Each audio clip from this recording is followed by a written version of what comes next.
and try it again.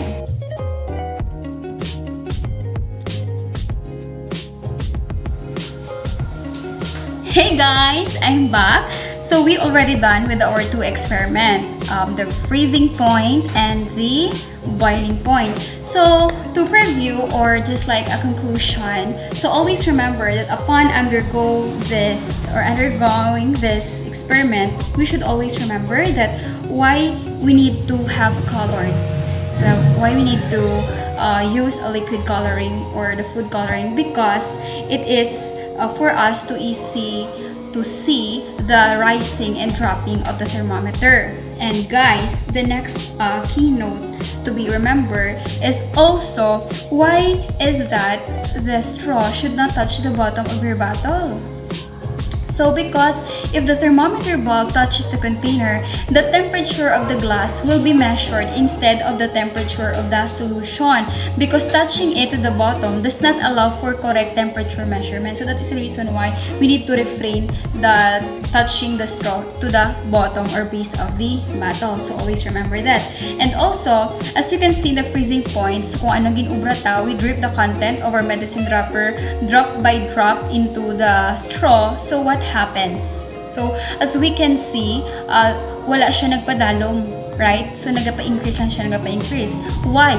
Because no air can flow out of the bottle of the air pressure inside that keeps the level of the fluid constant in the column of liquid can build up in the straw. So that is the reason why. So always remember that fluid running down the straw into the reservoir indicates a failure of the seal at the top of the bottle. So if this happens, make sure that the clay forms an airtight seal at the bottle's neck and around the straw, and you need to try it again. So before I forgot, after having this marking, we should also put a label. So just like this, a boiling point and your freezing point. So as you can see, yes, so okay, that's it.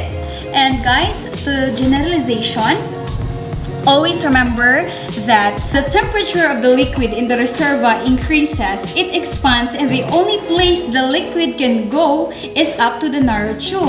If the temperature of the liquid decreases, it contracts, thereby allowing more liquid to collect in the reservoir.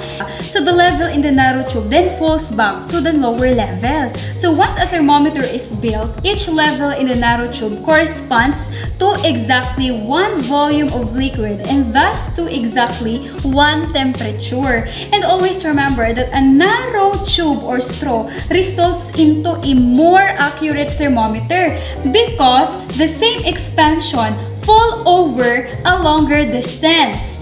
As a drawback, the narrow might decrease the maximum temperature that the thermometer can reach.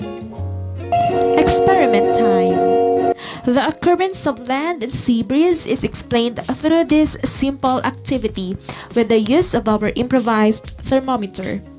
The soil sample represents the land while the water sample represents the sea. Artificial light is used from the light bulb for the daytime setup, and we simply turn it off for our nighttime setup. We measure the temperature of soil and water in the two setup. With light, the temperature of the soil increases from its first measurement every after 2 minutes, while in water, the temperature decreases. Without light, the temperature of soil decreases from its first measurement every after 2 minutes, while in water, the temperature increases. From this activity, we can conclude that cool sea breeze occurs during daytime while cool land breeze occurs during nighttime.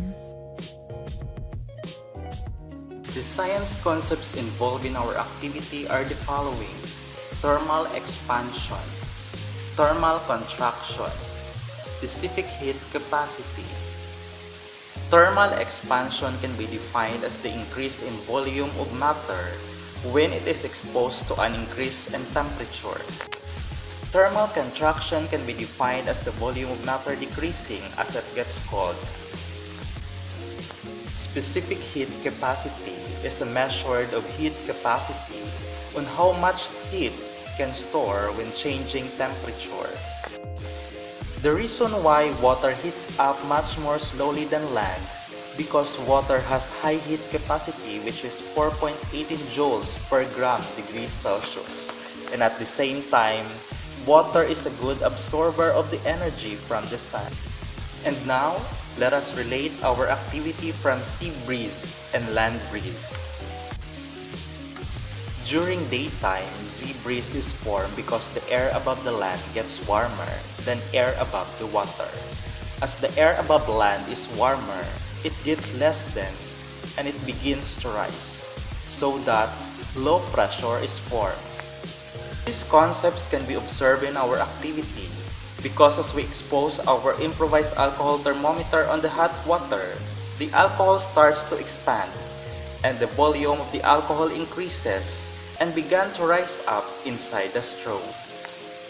These concepts can be observed also in our activity because as we expose our improvised alcohol thermometer on the ampoule of ice, the alcohol compress and start to go back down the straw. So now, you might ask a question: what is the importance of a thermometer, specifically an alcohol thermometer? Temperature measurement is important to a wide range of activities, including manufacturing, scientific research, and medical practice. Its usefulness is limited to the boiling and freezing point of the liquid inside it, and it makes it an effective tool in measuring the day and nighttime temperature as well as the temperature of the human body. It is widely used because of its low cost and relatively low hazard posed by the liquid in case of breakage. Plus, you can easily improvise one.